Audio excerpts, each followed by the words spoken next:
कर्पूर गौरम करुणावतारम संसार सारम भजगेंद्रहरम सदा वसंतम हृदयारविंदे भवम भवानी प्रीतम नमः।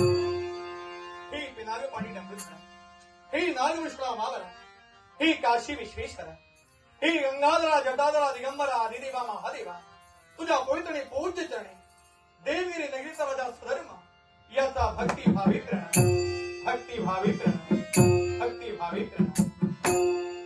परम भाग्य म्हणूनच राज घण्यानं आमचा जन्म झाला। राजा या पदवीस पात्र नसे जगतिकुणी मानवी, राजा ईश्वरी इच्छा वळी चालवी। प्रत्येक राजकर्ता हा ईश्वरी इच्छेने राजा बनत असतो आणि हीच माझ्या काशी विश्वेश्वराची इच्छा। आणि म्हणूनच या राज्याचे राजसूत्रांच्या हाती आले। नास्ति विद्या समम चक्षु, नास्ति सत्य समम तपः, नास्ति रागम समम दुःखम, नास्ति त्यागम समम सुखम। विद्येसारखी नेत्र नाही, सत्यासारखी तपस्या नाही, आसक्तीसारखं दुःख नाही आणि त्यागासारखं सुख नाही। जीवनाचा खरा आनंद हा भोगापेक्षा त्यागात असतो आणि म्हणून चंदन स्वतः झिजतो, अति इतरांना सुगंध देण्याचं कार्य करतो। अगदी तोच आदर्श आम्ही आमच्या ओराशी बाळगला आणि जनजीवनाला प्रार्थनीय काय आहे याचा वेळोवेळी पदामध्ये विचार करून अगदी त्याच मार्गाने आम्ही आमची पावलं टाकला। म्हणतात ते काही खोटं नव्हे। उदमे नाही सिद्धांती कार्याणी न मनोरथे नाही सुप्तस्य प्रविशंती मुखे मृगा। उद्योगानं कार्य सिद्ध होतं, नुसत्या मनोरथाने नव्हे। झोपलेल्या सिंहाच्या तोंडात प्राणी स्वतःहून कधीही प्रवेश करत नाही। अर्थात प्रत्येक माणसानं सन्मार्गाचं आचरण करावं आणि धवलगिरीच्या उच्च आतवर विराजमान व्हावं, हेच शिकवा आमच्या आम्हाला प्रजेला आम्ही देऊ लागलो। भगवान, आमच्या सारख्या राजकर्त्यांना सर्वश्रेष्ठ आणि सर्वप्रिय काय असेल तरी धरणी माता। प्रसूतीच्या अनंत यातना बघून जन्म देते ती माता हो, आणि मेल्यानंतर ज्यात काय विलीन होते ती माती हो। माता आणि माती यात एका वेलांटीचा फरक आहे। म्हणून जन्म देणाऱ्या आईच्या स्वाभिमानासाठी आणि या भूमातेच्या संरक्षणार्थ आम्ही आमचे प्राणी वेचायला सदैव तत्पर आहोत। आणि म्हणून या धरणी मातेला अवनी माता म्हणतात। अवनी या शब्दाचा अर्थ असा होतो, अ म्हणजे अन्न, व म्हणजे वस्त्र आणि नि म्हणजे निवारा। अन्न वस्त्र निवारा या माणसाच्या प्रमुख 3 गरजा। कसं वळलात या क्षेत्राकडे? नमस्कार. उपस्थित सर्व नाट्यरसिक आदरणीय व्यक्तिमत्व यांना आदरपूर्वक वंदन करतो। रंगदेवता गणपती गजानन माता सरस्वती यांच्या चरणी नतमस्तक होतो। ज्यांनी मला इथं आमंत्रित केलं, सम्राट क्लब मार्शल मंगेश गावकर सर आणि त्यांचे सर्व टीम यांचे सुद्धा मनपूर्वक आभार मानतो। या कॉलेजचे सर्व शिक्षक कर्मचारी तसेच प्रिन्सिपल, उपस्थित सर्व जे कोणी नाट्यरसिक इथे आलेले आहेत त्या सर्वांना आदरपूर्वक वंदन करतो। आणि या आजच्या नितीन आसेकर हे नाव जे आज तुम्ही पाहिलात, गेली 11 वर्ष या दशावतारी लोककलेमध्ये मी आहे। या लोककलेमध्ये आलो याला कारण असं आहे की माझं जे बालपण गेलं ते अगदी म्हणजे गरिबीतून मी लहानाचा मोठा झालेलो आहे। सर्वसामान्य घरात मी जन्म घेतलेला आहे आणि कसं बसं 12वी पर्यंत शिक्षण मी परिपूर्ण केलं। त्यानंतर शिकण्याची इच्छा होती पण घरची परिस्थिती नव्हती आणि त्यामुळे शिकता आलं नाही। त्यामुळे या कलेची आवड असूनही एक वेळ मी ही कला थोडक्यात आतल्या मारून ठेवली आणि जशी वरिष्ठ माणसं सांगतील, कारण या क्षेत्रात फार मोठा काही व्यासपीठ नाही, काही होणार नाही असे सगळ्यांचे विचार होते। त्यामुळे खरं सांगतो की 12वी झाल्यानंतर मी हॉटेलमध्ये वेटर पासून कामाला सुरुवात केली आणि त्यातून हळूहळू मला असं वाटलं की यातून आपल्या आयुष्यातील जे काही अस्तित्व निर्माण करायचंय, जी काही माझी स्वप्न आहेत, जे माझं ध्येय आहे, स्वतःचं कुठेतरी अस्तित्व असावं, ते कधीही परिपूर्ण होणार नाही। म्हणून मग मी थोडक्यात स्वतःचा निर्णय स्वतः घ्यायला शिकलो। म्हणजे जे काही असेल, आज जी काही माझी परिस्थिती आहे, ज्या गरिबीत मी आहे, इथून एकतर वर यायचं आहे आणि काही झालं तरी इथून खाली येऊन म्हणजे किती खाली येणार। कारण जे मी 12वी पर्यंत शिक्षण केलं ते दुसऱ्याची पुस्तकं वापरून, एका ओळीत अनेक विषय लिहून, दुसऱ्याचे कपडे वापरून असं शिक्षण केलेलं आहे। त्यामुळे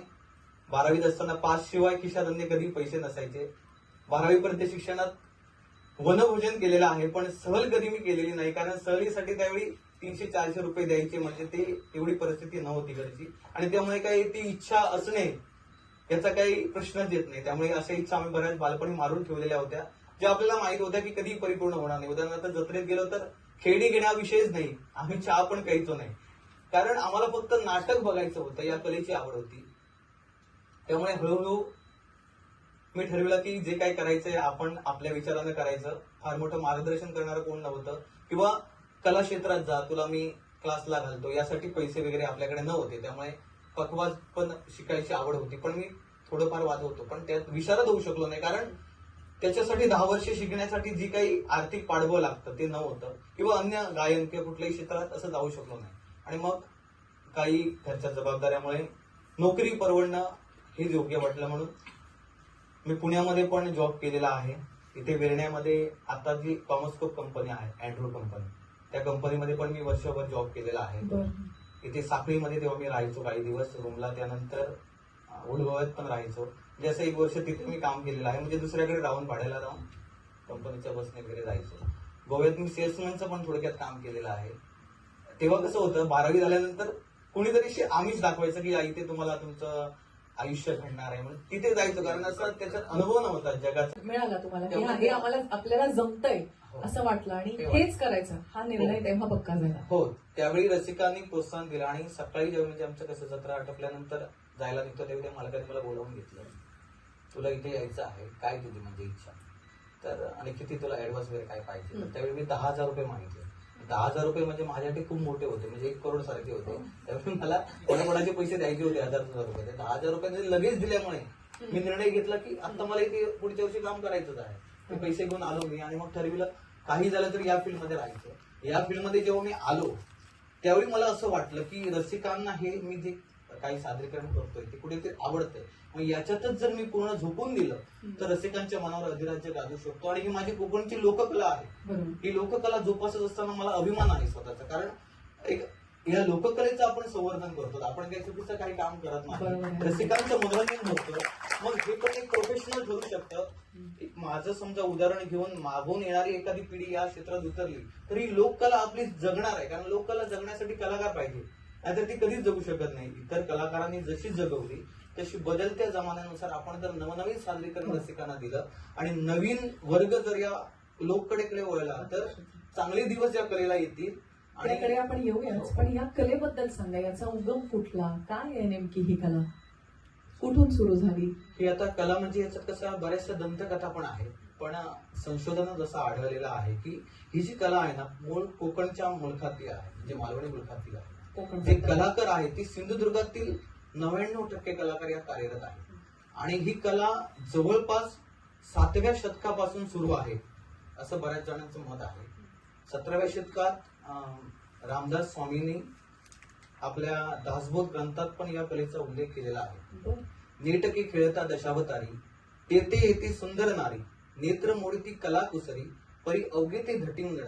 म्हणजे काय, तर दशावतार एवढं हे सुबक सादर करतात की नेत्र मोडती, नेटके खेळता दशावतार म्हणजे दशावताराचा खेळ एवढे सुबक खेळतात. तेथे येते सुंदर नारी, म्हणजे जे स्त्रीची जी भूमिका करतात ते आमच्या पुरुषच करत असतात, पण ते वाटत नाहीत की पुरुष आहेत. नेत्र मोडती कला कुसरी, परी ते अवघे धटिंगण, म्हणजे सगळे ते पुरुष वर्ग हा एवढा सुंदर खेळ करतात की लोकांना त्याचं मनोरंजन घेत असताना आनंद वाटतो, आणि असं वाटत नाही की हा स्त्री पात्र करणारा पुरुष.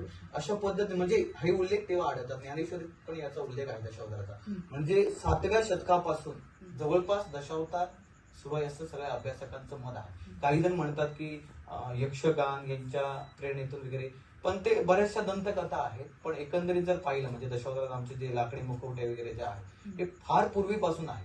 असं पण म्हटलं जातं की इंग्रजांच्या काळात ज्यावेळी स्वातंत्र्यासाठी सगळेजण लढत होते त्यावेळी हे दशावतारी खेळ करून आपापल्या माणसांना प्रबोधन करून मार्गदर्शन करायचे. अशा पद्धतीत म्हणजे आता ते दशावतार आमच्या गोव्यात पण तेवढ्याच पद्धतीने चालतं. 70 गोव्याला तर फुल दशावतार जत्रा असतात सगळीकडे, पेंड्या जत्रा असतात, म्हणजे कालोत्सव म्हणतात तू त्याला, आणि नाटकं पण असतात. म्हणजे वर्धापन दिलं, जसं आज माझं नाटक वज्रे येथे आहे 9 वाजता, वज्रे येथे सात्री केळबाईमध्ये, म्हणजे प्रत्येक मंदिरा ठिकाणी धार्मिक ठिकाणी जे कार्यक्रम असतात तिथे हे नाट्यप्रयोग होतातच. आणि ह्याचा उगम जो झाला तो मूळ आमच्या मालवणी मुलखातला आहे, म्हणजे कोकणातला उगम आहे. आणि दशावतारावर आपल्या गोव्यातून, मुंबईतून आणि आपल्या पूर्ण सिंधुदुर्ग कोकण पट्ट्यातून भरभरून रसिकांनी प्रेम केले. आणि म्हणून जवळपास 80 नाट्यमंडळ आहेत सध्या कार्यरत.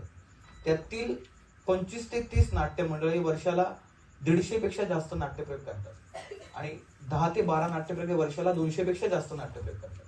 म्हणजे तुम्ही एक साधारण कॅल्क्युलेशन करू शकता. 80 नाट्यमंडळ साधारण 50 जरी प्रत्येकाचे